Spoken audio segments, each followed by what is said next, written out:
Okay, in this video, I'm gonna talk about graphene oxide and how it reacts, what it does in the body. But first, we're gonna do a background on what graphene oxide is, its structure.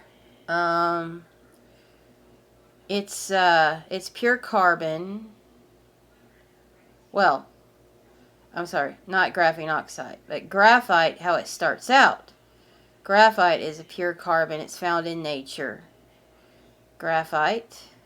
This is Dr. Mama Ghazal, and today in this video we will talk about the three different members of the same family, which are graphite, graphene and graphene oxide. Right. Graphite and graphene are both said to be the forms of a carbon with distinct structures and properties, and graphene oxide is known as the oxidized form of graphene, which has recently gained a lot of attention as a platform for tissue engineering applications.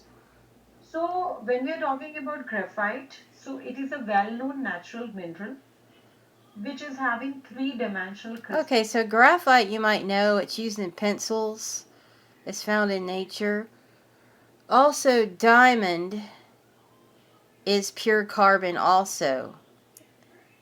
Same molecular structure, carbon, different shape. It's the hardest substance on the hardness scale. Um, and let's see. So, like I said, we've got all carbon groups, and if we look at our, I need this up. Carbon has, let's see. Carbon, I don't know if you can see this or not. Carbon has 6 protons and 6 electrons. So fills the 2s, 2p orbitals, 2p, the 3 2p orbitals. We've got 4 electrons, 4 unshared electrons. So carbon forms 4 covalent bonds. Okay. So let's... Line allotropes of carbon, and it consists of layers of hexagonally arranged carbon atoms. These layers are weakly bonded with each other, which allow them to slide over one another easily. Basic properties of graphite is having like a good electrical conductivity because of the free electrons between the layers. It is also a good lubricant so that it can easily slide past each other. Yeah, the left side of the periodic table is more electrical conductivity. They tend to give up electrons easier. Okay, so that's one way. Okay. Graphite consists of a multiple layers of graphene stacked on top of each other. Okay. Some of the basic applications of graphite are let's go on with graphite. cactus, in pans, okay, and in batteries. Okay. Graphene is said to be the monolayer of graphite, which can be prepared by several various chemical methods or techniques. And graphene is a single layered two-dimensional material with large surface area and honeycombed shape. Okay, so you see now graphene, instead of being stacked, it is a flat. Okay, I got my model kit out, and I didn't have enough carbons to do, but as you can see, this okay, this is this structure. This is put it down here. That's a form of graphene. It's okay. You see, if I had 2 of these together, they would be flat. Okay, so we'll go on.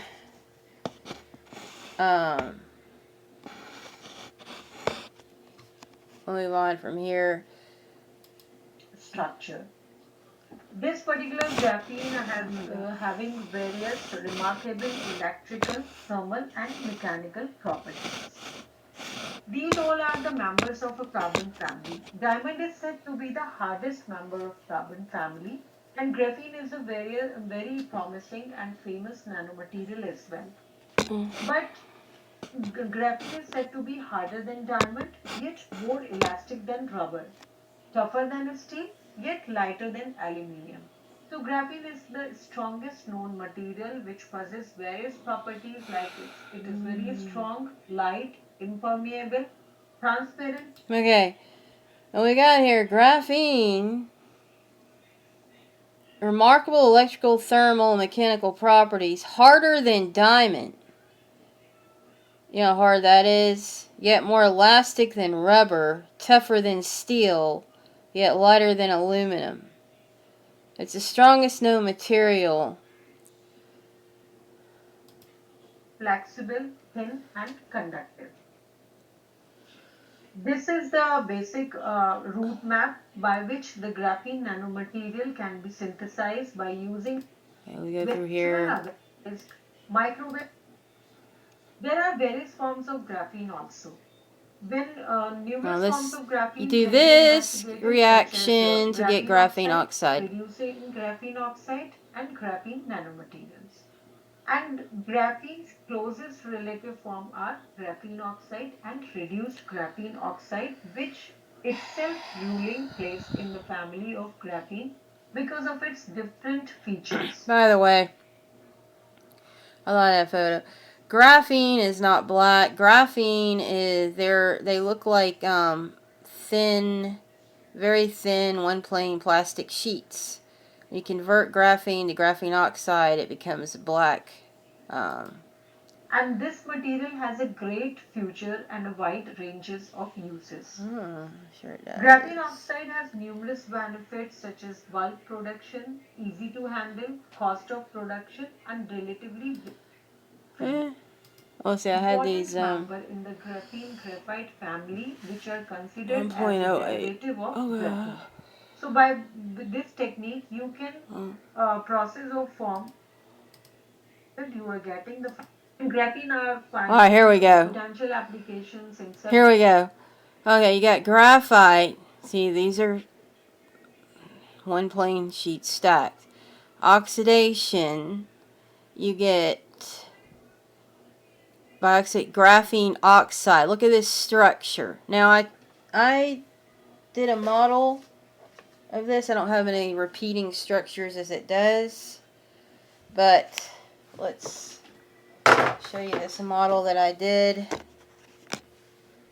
Okay, right here, graphene oxide.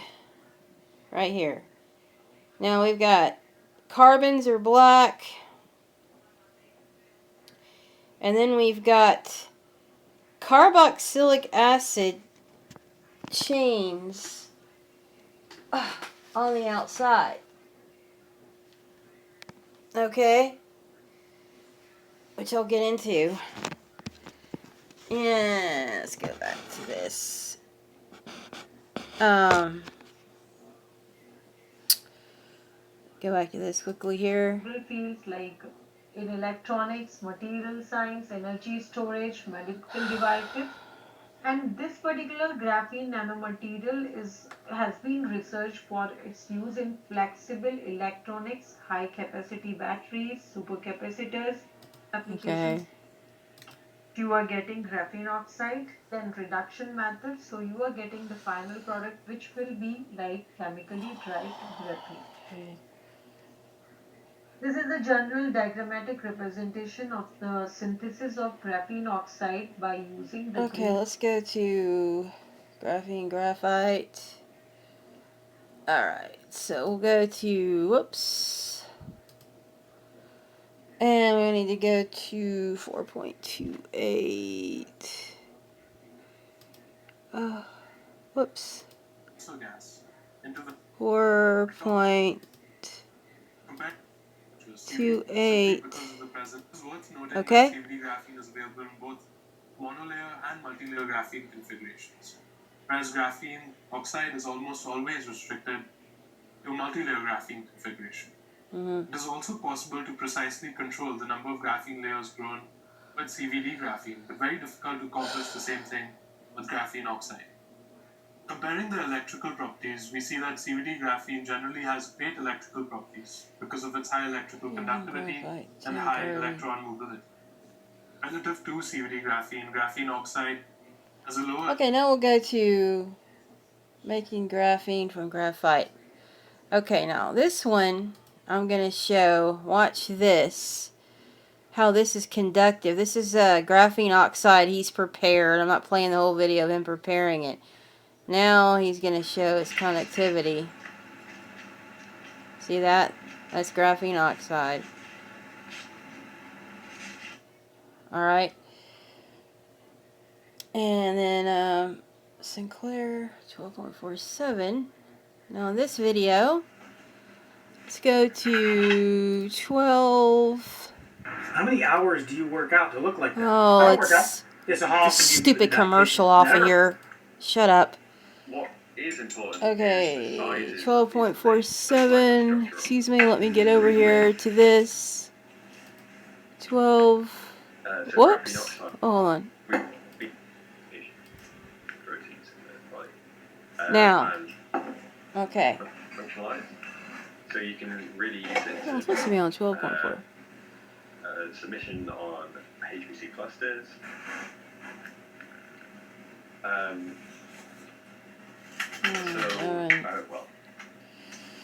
So one tool I want to talk about in particular is EasyVDQ. And this is a I'm sorry, let me go to 11:48. Let's see, I think it was right. Actually, I was there. 11:48. Here we go. Right here. He's got here, depending on extent. Stop. Depending on extent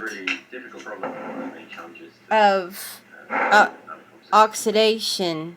And we find that big. Stop. Okay, graphite domains, they have very strong interactions with. Depending on the extent of oxidation, flakes can disperse, aggregate, or form more complex 3D structures. Okay, now let's go to 12.47. I'm just showing some of this stuff before I get into my article. Okay, now right here, look at this. Any sort of 2D nanomaterial. This is graphene oxide. And this, hang on, it's likely to be toxic. is amphiphilic and interacts with many biological molecules. So this is an interesting application of graphene and graphene oxide. No, interesting, Macklin. Yeah, I'm sure. Finally, we've been studying how the hold on, he says targets and proteins. Targets proteins. Let's see. So you can really use it to add target side chains to the group will target certain proteins in the body. Target side chains or proteins in the body. He's talking really fast. I guess he doesn't want anybody to hear all this sick stuff. Okay. All right. And now let's go to reacting to 5G signal. Hang on a second. I've got.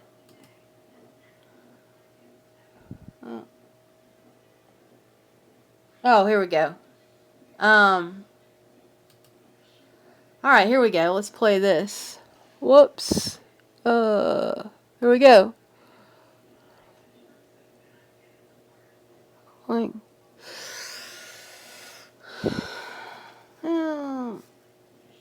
Oh, I gotta hit play. Okay. Here we go.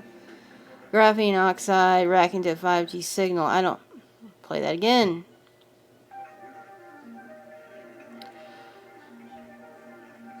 Alright, and the UV light. Let's look at that one.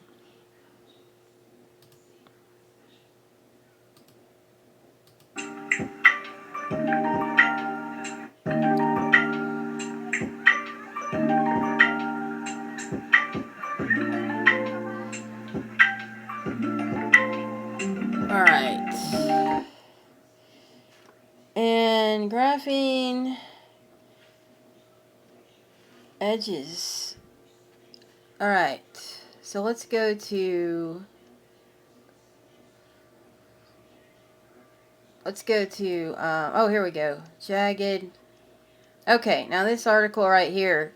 And I'm going to get to this in the article that I'm going to summarize.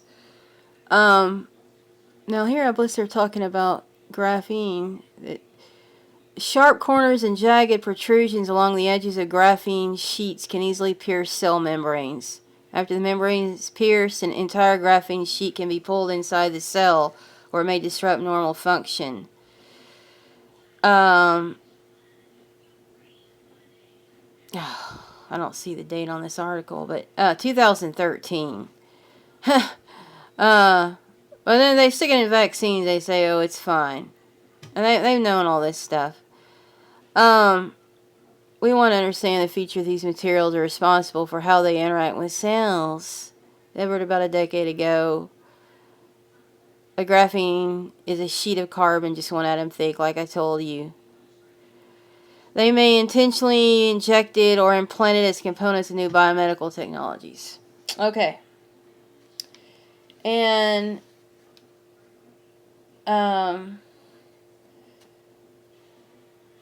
okay, so then we'll go to... Now let's go to this this video with alright, not that one. Here we go. I think he's a retired former Air Force engineer. He actually got fired from his job when he refused to take a vaccine, but that's not why he got fired. He got fired when he sent out a memo to a lot of his co-workers about not taking the vaccine, and they fired him. And then he takes on this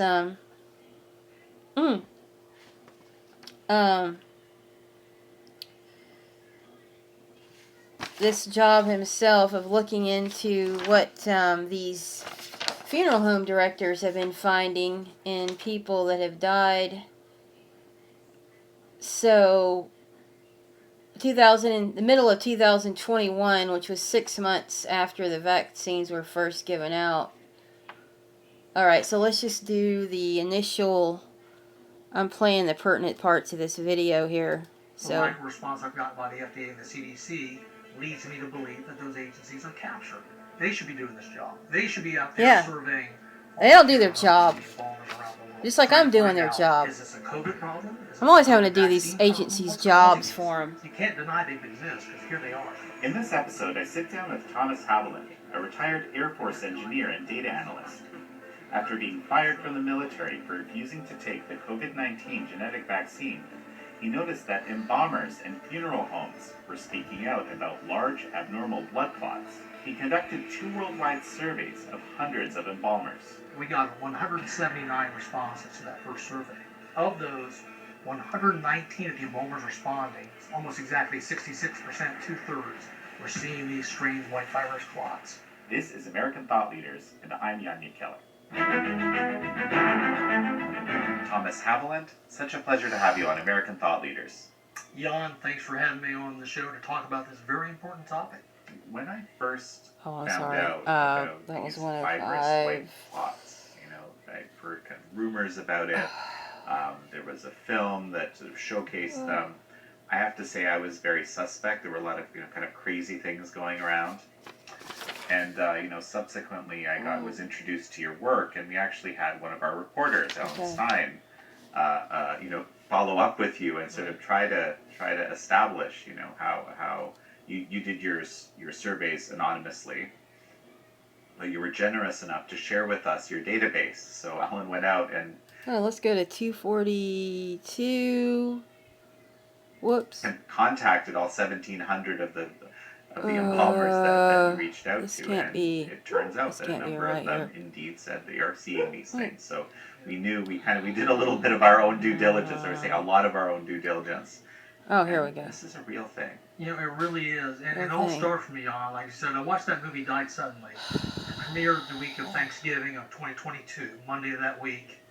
And I almost didn't watch the movie. When it started, it was kind of critical. Okay, to I'm do. at 242. That he'd been Here we pulling out go. his corpse Here we for, go. But they said, I'll stick with it a little longer. And I'm glad that I did, because at the 13-minute and 15-second mark in that movie, an amazing statement was made. Mm-hmm. A embalmer from the state of Indiana, Mr. Wallace Hooker, was lecturing at an Ohio Association, Embalmers Association conference in Columbus, Ohio, on the 26th of October in 2022. And he was lecturing to a room of about 100 embalmers. And he showed them photographs of these white fibrous clots, like these, that he'd been pulling out of his corpses for the last couple of years. And he said, by a show of hands, are any of you seeing these same white fibrous clots? And he said almost the entire room of 100 embalmers raised their hands, yes. He then asked them, well, when did you start seeing them? And they said, all we read was in the middle of 2021, about 6 months after the COVID-19 vaccines rolled out.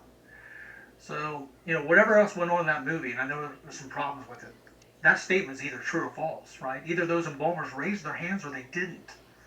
So I got up the next morning. Now I'm gonna, at the end of this, it might be at the start of part 2 of this, where I'm gonna show you what I think it might be.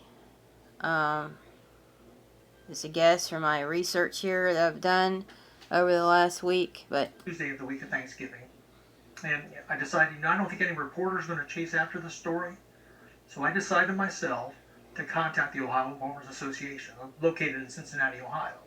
I talked to their president, their vice president, and their secretary, and I asked all three gentlemen, hey, did you happen to be in the room at the time those 100 embalmers supposedly raised their hands, saying they're seeing these clots? Well, unfortunately, none of the three gentlemen happened to be in the room at the time. But the vice president, who runs his own funeral home in a small town a little bit north of where I live, and he does his own embalming. A lot of funeral directors do their own embalming. He said, Tom, I'm seeing the white fibrous clots too. So that was an aha moment for me, right? Now I had an official officer from the Ohio Embalmers Association, their vice president, saying that he was corroborating these 6 or 7 embalmers in this Died Suddenly movie that I thought might be kooks. So right there and then I decided I needed to do a survey, a worldwide survey, to find out how big this phenomenon was, right? Well, so okay, and we'll skip over to 18.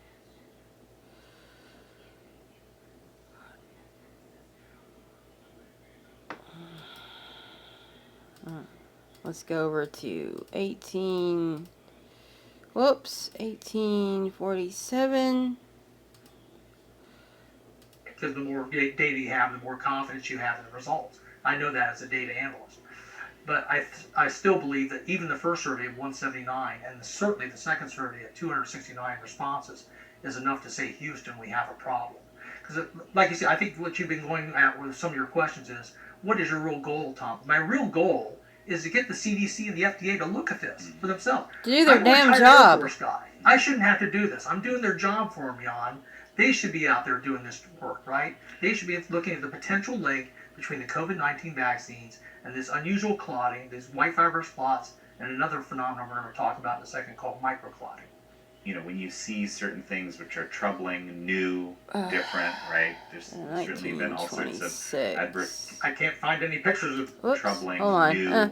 I can't Hold find on, any I pictures. can't get to that part. I'm going to have to let When him. you see certain things which Oh, are well, maybe troubling, it'll. This unusual clot. there's certainly been all Yeah. deserved some. Sort Okay, of here we go. And it's an interesting one too, because unlike Here we go. myocarditis or tinnitus or some of these other things, this is a side effect you can see. And John Campbell, he's looked at through 5 or 6 of his medical books. He says, Tom, I can't find any pictures of these. All I can see is grape jelly clots and chicken fat clots. You keep holding up the vial of these. Where did you? Yeah, you can't find pictures of those in the medical books. This was supplied by Richard Hirschman. Richard's a trade embalmer, and he will embalm hundreds of bodies a year. What does that mean, a trade embalmer? Trade embalmers don't work for one particular funeral home. They actually contract out with. I think Richard works for almost a dozen different funeral homes. So they basically do. They work more. They work more, right? Yeah. So he sees more bodies. Mm-hmm. Yeah, absolutely. And he's actually sent samples of these all over the world to our good friend Dr. Ryan Cole. Ryan's looked at these under the microscope, and he's determined that these white fibrous clots are made of basically fibrin. We have a fibrinogen in our system in liquid form that then when there's damage done to the vascular system converts from a liquid into solid fibrin. and it's white in color.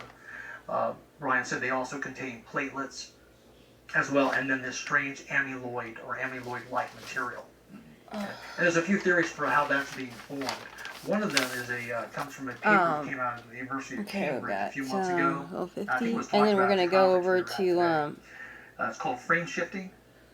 It's where our ribosomes may be misreading the modified RNA code from the vaccine about 1/10 of the time, and instead of producing the proper spike protein, which it's supposed to, is producing what's called an aberrant or nonsense protein. And the late Arne Burkhardt from Germany had some of this material and looked at it, and I believe he found 139 different proteins in the sample he looked at. So that would tend to support the aberrant or nonsense protein theory of our ribosomes accidentally producing the incorrect protein of different lengths about 10% of the time.